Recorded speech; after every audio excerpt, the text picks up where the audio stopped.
Tes tes. Bisa juga Mas. Assalamualaikum warahmatullahi wabarakatuh. Bismillahirrahmanirrahim. Al-Fatihah. Bismillahirrahmanirrahim. Alhamdulillahirabbil alamin arrahmanir rahim maliki yaumiddin. Iyyaka na'budu wa iyyaka nasta'in ihdinas siratal mustaqim. Shiratal ladzina an'amta 'alaihim ghairil maghdubi 'alaihim waladdallin. Amin. Bismillah, walhamdulillah, wassalatu wassalamu ala sayyidina Muhammadir Rasulillah wa ala alihi wa ashabihi wa man tabi'ah hudah wa la hawla wa la quwata illa billah. Amma ba'du. Segenap para hujjaj, para ustaz, jamaah, majlis taklim dan majlis zikir Al-Halaqatul Munfarijah yang dimuliakan oleh Allah. Sebelum kita mulai zikir, mari sama-sama kita lanjutkan pengajian kitab Mau'izatul Mu'minin. Kitab Mau'izatul Mu'minin ini adalah ringkasan dari kitab Ihya. Bisa dibilang Mau'izatul Mu'minin ini setelah jadi ringkasan, ini hanya 1/8-nya Ihya. Jadi kalau kira-kira kita hatam Ihya itu kira-kira 8 tahun, kira-kira ya ini setahun hatam. Amin ya Pak? Tapi susah kalau ngajinya seminggu sekali. Itu hitungannya setahun hatam. Itu kalau ngajinya tiap hari, habis subuh ngaji, habis zuhur ngaji, habis asar ngaji, itu hatam tuh. Nah, ini bagian yang sudah kita bahas pada pertemuan-pertemuan sebelumnya, yaitu tentang keutamaan bangun malam untuk qiyamul lail, melaksanakan sholat, baik sholat hajat, sholatnya sholat taubat dan lain sebagainya yang nanti disebut dengan tahajud. Tahajud itu Bapak hadirin, semua sholat yang dilakukan setelah bangun tidur itu namanya tahajud. Meskipun kita niatnya hajat, jadi itu tahajud. Yang penting setelah tidur, maka dia jadi tahajud. Kita bangun, kemudian sholatnya sholat taubat, jadi tahajud. Jadi status tahajud itu adalah ketika kita sudah tidur, kemudian bangun malam, maka itu disebut dengan sholat tahajud. Ada banyak sebab-sebab, ada banyak faktor-faktor yang membuat kita itu mudah bangun malam. Supaya kita gampang bangunnya malam hari, ini disebutkan dalam kitab ini. Bismillahirrahmanirrahim. Qala al-mu'allif rahimahullah wa nafa'ana bihi wa bi ulumihi wa bi barakatihi fid dharain amin. Al-asbabul musahilatu liqiyamil laili. Ini adalah sebab-sebab yang mempermudah untuk qiyamul lail, untuk bangun malam. Minha alla yukathirul akla fayakthura asyurbu fayaglabuhun naumu wa yathqulu alaihil qiyamu.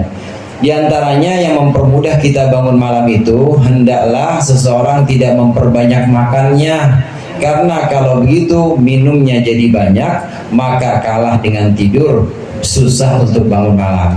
Orang kalau makannya banyak, minumnya biasanya banyak Pak, biasanya banyak. Ya kalau nggak minum banyak seret dia. Nah kalau makan banyak minum banyak itu biasanya kekenyangan.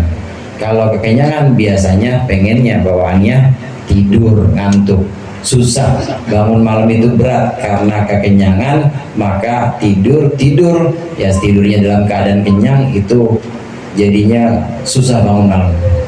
Allah yarham Kiai Khalil Bishri itu bilang kalau makan pengen tidur, udah ketahuan tinggal tidur aja ya, pakai makan segala. Ini namanya nyangoni kereminggat. Tahu nyangoni kereminggat Pak? Iya. Orang pengen pergi maunya pakai dikasih sangu lagi, pakai dikasih jajan tuh. Udah ketahuan pengen tidur, ngapain makan segala. Nah kalau kita memang udah niat pengen tidur malam, udah nggak usah makan. Ya kalau emang mau makan ya jangan tidur. Makan, habis itu wudhu langsung sholat. Itu caranya. Karena kalau habis makan, apalagi kebanyakan, minumnya banyak. Kalau minumnya banyak, itu pasti nanti ngantuk susah untuk bangun malam. Ini yang pertama, jangan kita terlalu banyak makan. Boleh nggak makan? Boleh. Yang nggak boleh itu kalau kebanyakan makan. Wa minha, dan diantaranya yang mempermudah bangun malam, alla yatrukal qailulata bin nahari. Hendaklah seseorang tidak meninggalkan tidur qailulah sedikit di siang hari. Fa innaha sunnatul isti'anati. Itu lawaswab sunnatul isti'anah. harusnya lil isti'anah kayaknya sepertinya. Sungguhnya yang namanya tidur qailulah itu sunnah untuk membantu ala qiyamil laili, untuk bangun malam. Disunnahkan kita di siang hari itu qailulah, tidur sebentar, tidur untuk niat kita tidur itu untuk sanggup kita atau untuk bekal kita nanti malam hari itu supaya nggak terlalu capek. Jadi siangnya tidur namanya qailulah, niatnya supaya nanti malam bisa bangun. Karena kalau terlalu capek siangnya, mulai dari jam 4:30 udah mulai berangkat kantor. Di kantor nggak ada istirahatnya, pergi macet, mending naik mobil, naik motor, nggak bisa tidur. Kecapean, maka nggak ada qailulah atau nggak ada tidur siangnya, sulit untuk bangun malam. Maka disunahkan qailulah. Memang Bapak hadirin, qailulah itu yang diajarkan oleh Rasulullah, qailulah itu sebelum zuhur. Jadi tidurnya itu jam kira-kira jam 10:30 itu pagi ya, pengen zuhur. Nanti menjelang zuhur jam 11:30 bangun, itu namanya qailulah. Sunnah melaksanakan qailulah. Asal jangan Jumatan bablas aja. qailulah jam 11:30 orang udah boleh berangkat, dia qailulah hari Jumat. Wa minha ay ya'rifa fadla qiyamil laili bi sama'i hadhil ayati wal akhbar. Di antaranya yang menyebabkan kita mudah bangun malam yaitu mengenal keutamaan bangun malam dengan mendengarkan ayat-ayat dan hadis-hadis yang sudah kita baca dalam pertemuan sebelumnya, hatta yastahkima bihi rajahu, sehingga memutuskan dengan ayat-ayat atau dengan simak tersebut harapannya wasyauquhu dan kerinduannya ila tawabihi kepada ganjaran bangun malam, fayuhayyijuhu asyauqu li talabil mazidi, maka akan mendorongnya kerinduan itu untuk menuntut tambahan warrobbati fi darajatil jinan, dan senang atau cinta pada derajat-derajat surga. Kita juga untuk mempermudah bangun malam itu adalah kita mengetahui keutamaan bangun malam.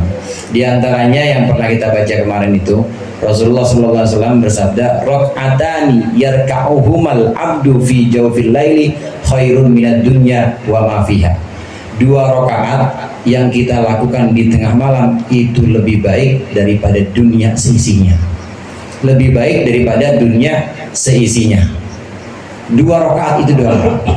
Imam Junaid al-Baghdadi ini seorang ulama sufi yang tasawufnya juga dijadikan dasar pegangan tasawuf Nahdlatul Ulama. Imam Junaid al-Baghdadi itu pernah ketika sudah meninggal, muridnya itu bermimpi bertemu dengan Imam Junaid. Kemudian muridnya tanya kepada Imam Junaid, wahai guru, apa yang Allah perlakukan kepada engkau? Kata Imam Junaid, sungguh semua kata-kata yang pernah aku sampaikan, karangan-karangan yang pernah aku tulis, itu semuanya nggak ada gunanya kecuali 2 rakaat yang aku lakukan di tengah malam. Jadi 2 rakaat itu yang benar-benar nanti bisa menolong kita di sana, Pak. Bangun malam 2 rakaat aja itu yang lebih baik daripada dunia seisinya.